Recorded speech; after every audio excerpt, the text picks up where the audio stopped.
अस्सलाम वालेकुम। आज की इस वीडियो में हम बात करने जा रहे हैं कि आपने जब कहीं पे भी अपना कोई अकाउंट बनाना है, चाहे वो फ्रीलांसिंग का प्लेटफॉर्म है या फिर आप लिंक्डइन वगैरह पे बना रहे हैं, फेसबुक पे अपना अकाउंट बनाते हैं या वैसे किसी भी एजुकेशनल साइट पे, कहीं पे भी आपने जब अपना अकाउंट बनाना है वो एजुकेशनल या फिर आपकी प्रोफेशनल ग्रोथ के रेलिवेंट है, तो आपने उसमें डिस्क्रिप्शन किस तरह से लिखनी है। अब मैंने ये चीज़ नोट की है, बहुत सारे न्यू फ्रीलांसर्स जिन्होंने अभी मेरी गाइडलाइन के अंडर अपने अकाउंट्स बनाए हैं, या वैसे मैं कुछ लोगों के चेक करती रहती हूँ, तो बहुत सारे लोग ऐसे हैं जिन्होंने बहुत पुअर अपनी डिस्क्रिप्शन लिखी होती है कि या तो आप एक दो वर्ड्स में या फिर एक दो लाइंस में उसको डिस्क्राइब कर देते हैं,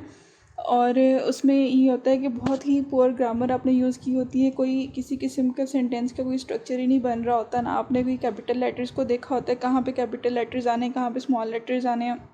और ना ही आपने अपने आप को प्रॉपर वे में इंट्रोड्यूस करवाया होता है। तो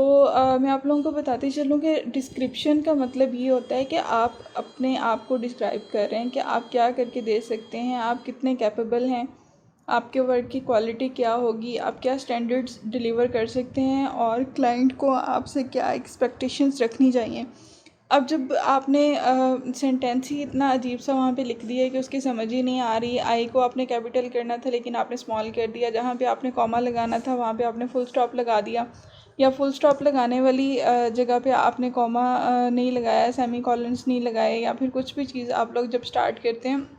आपकी डिस्क्रिप्शन की क्वालिटी अच्छी नहीं होती, तो यहाँ से ही क्लाइंट्स भाग जाते हैं। वो बिल्कुल बॉदर नहीं करते कि वो आपकी प्रोफाइल को ओपन करके देखें या आपकी गिग्स की क्वालिटी को देखें कि आप क्या काम करके दे सकते हैं और आपकी एक्सपर्टीज़ किस चीज़ में है। तो अगर आप पोटेंशियल क्लाइंट्स को अट्रैक्ट करना चाहते हैं तो उसके लिए सबसे मेन चीज़ ये है कि आपने अपनी डिस्क्रिप्शन को ही इम्प्रूव करना होता है। अब बहुत सारे लोग ऐसे हैं जो कि मेरी वीडियोस को रेगुलरली फॉलो कर रहे हैं, तो उन लोगों को ये लगेगा कि हर चीज़ को ही प्रॉपर्ली मैनेज करना है। तो डेफिनेट सी बात है, इसमें हर चीज़ को ही आपने प्रॉपर्ली मैनेज करना है। आपकी गिग्स में आपने किस तरह से डिस्क्रिप्शन लिखी है, आपने इमेजेस किस तरह से ऐड किए हैं, कीवर्ड्स, आपका टाइटल, तो ये सारी चीज़ें मैटर कर रही होती हैं। तो डिस्क्रिप्शन के लिहाज से आपने किसी किस्म की कोई गलती वहाँ पे नहीं करनी, इवन दैट कि कोई ग्रामेटिकल एरर, कोई कॉमा की मिस्टेक भी नहीं होनी चाहिए, कोई फुल स्टॉप आपने नहीं लगाया, ये भी नहीं होना चाहिए। अच्छा, अब बहुत सारे लोग ऐसे करते हैं जो कि डायरेक्टली लिख देते हैं कि मैंने मास्टर्स किया हुआ है and I can deliver this. तो ये चीज़ बिल्कुल भी सही नहीं है। आपने कंपाउंड सेंटेंसेस बनाने हैं, अपने काम की जो क्वालिटी है उसको आप बताएं कि आप क्या करके दे सकते हैं, आपके कितने सालों के एक्सपीरियंस है, आप अपनी एजुकेशन के बारे में थोड़ा सा बताएं, आपका जो वर्क एक्सपीरियंस है आप उसके साथ चीज़ों को रिलेट करें। अगर आपने कंटेंट राइटिंग करनी है या आपने किसी भी और फील्ड में किसी और टेक्निकल लाइन में आपने काम करना है, तो आप इन सारी चीज़ों को देखें, अपनी एजुकेशन को, अपने वर्क एक्सपीरियंस को, अपनी पब्लिकेशंस को, और आपका जो फ्रीलांसिंग का एक्सपीरियंस है, इन सारी चीज़ों को आपने रिलेट करके एक प्रॉपर कॉन्टेक्स्ट बनाना होता है। अगर फिर भी आपको समझ नहीं आ रही कि आपने अपनी डिस्क्रिप्शन किस तरह से लिखनी है या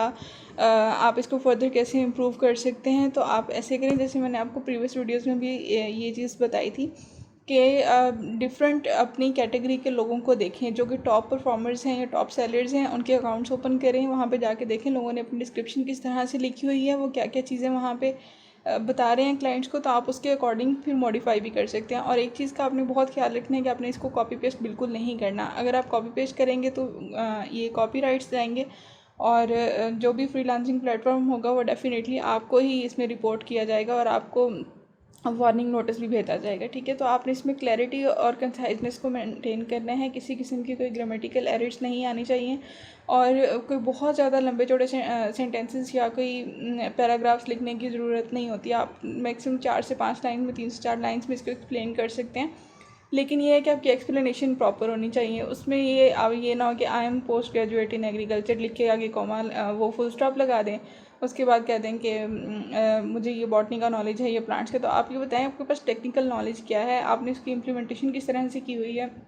आपका थ्योरेटिकल एक्सपेक्टेशंस किस लेवल पे लेके जा सकते हैं, आप रिसर्च किस तरह से कर सकते हैं, आपका पास्ट एक्सपीरियंस किस तरह से आपको इतने कैपेबल बनाता है कि आप ये काम करके दे सकते हैं, और आप अपनी एजुकेशनल हिस्ट्री, या अगर आपके कोई सर्टिफिकेशंस हैं, आपने कुछ ऑनलाइन कोर्सेज वगैरह किए हुए हैं, या आपने फिजिकल कुछ एक्स्ट्रा कोर्सेज वगैरह इनरोल करवाए हुए थे, तो आप उन सारी चीज़ों के बारे में वहाँ पर